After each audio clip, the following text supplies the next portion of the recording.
जिसका कोई नहीं। आमना का झोपड़ा गांव के किनारे वाक़ था, जहां दिन के वक्त चिड़ियों की चहचहाहट और रात को टिड्डियों की आवाजें इसकी तन्हाई की साथी बन जाती थी। शौहर के इंतकाल के बाद और बच्चों के चले जाने के बाद इसकी जिंदगी का वाहिद सहारा अल्लाह की जात थी। हर सुबह वो कुरान की तिलावत करती और रब से दुआ करती, आ अल्लाह, ताभी मेरा मुहाफिज है, मुझे इस दुनिया में तन्हा मत छोड़। लेकिन गांव वाले अक्सर उसका मजाक उड़ाते, ये बुढ़िया अल्लाह से क्या मांगती रहती है। आमना उन बातों पर तवज्जो ना देती और कहती, जो अल्लाह पर भरोसा करता है वो कभी नाकाम नहीं होता। एक रात जब सर्द हुआ, झोंपड़ी की कमजोर दीवारों को हिला रही थी, दरवाजे पर दस्तक हुई। आमना ने दरवाजा खोला तो एक कमजोर और भूखा यतीम लड़का खड़ा था। इसका नाम अब्दुल्ला था और उसकी आंखों में खौफ और भूख साफ दिखाई दे रही थी। उम्मी, मुझे कुछ खाने को दे दे। आमना ने दिल में सोचा, मेरे पास भी सिर्फ एक रोटी है, लेकिन ये बच्चा तो मेरी तरह बेसहारा है। उसने अपने हिस्से की रोटी अब्दुल्ला को दे दी और कहा, बेटा, अल्लाह ने हमें आजमाइश में डाला है और वही इसका हल निकालेगा। अब्दुल्ला वो रात आमना के साथ झोंपड़ी में रहा। दोनों ने थोड़ी सी चाय पीकर भूख को सहने की कोशिश की। सुबह हुई तो आमना ने अल्लाह से दुआ की, आ अल्लाह, हमें वसीला अता फरमा, हम तेरे ही बंदे हैं।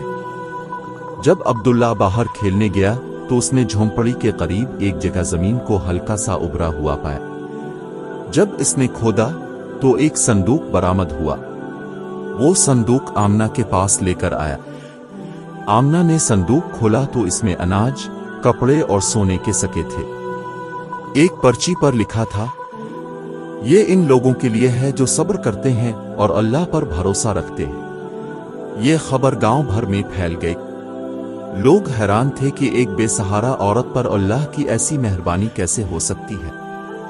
गांव वाले आमना के पास आने लगे, दुआएं लेने और मदद मांगने के लिए।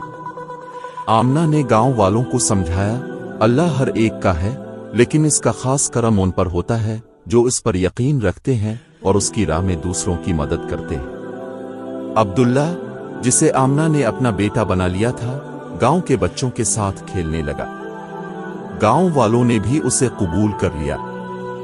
एक दिन अब्दुल्ला ने आमना से पूछा, उम्मी, क्या अल्लाह हमारी हर दुआ कबूल करता है? आमना ने मुस्कुराते हुए कहा, बेटा, दुआ की कबूलियत का वक्त अल्लाह के हाथ में है। कभी वो फौरन अता करता है, कभी आजमाइश में डालता है और कभी वो हमें कुछ बेहतर देने का इरादा रखता है। लेकिन जो इस पर भरोसा करता है वो कभी नाकाम नहीं होता। अब्दुल्ला और आमना की जिंदगी अब सुकून और बरकत से भर गई थी। गांव वाले इन दोनों की कहानी को एक मौजिज़ा समझते थे और अल्लाह पर भरोसा करने की अहमियत को जान गए थे। आमना ने अपनी झोंपड़ी को गांव के यतीमों और जरूरतमंदों के लिए पनाहगाह बना दिया। अल्लाह सब्र करने वालों और दूसरों की मदद करने वालों को कभी तन्हा नहीं छोड़ता।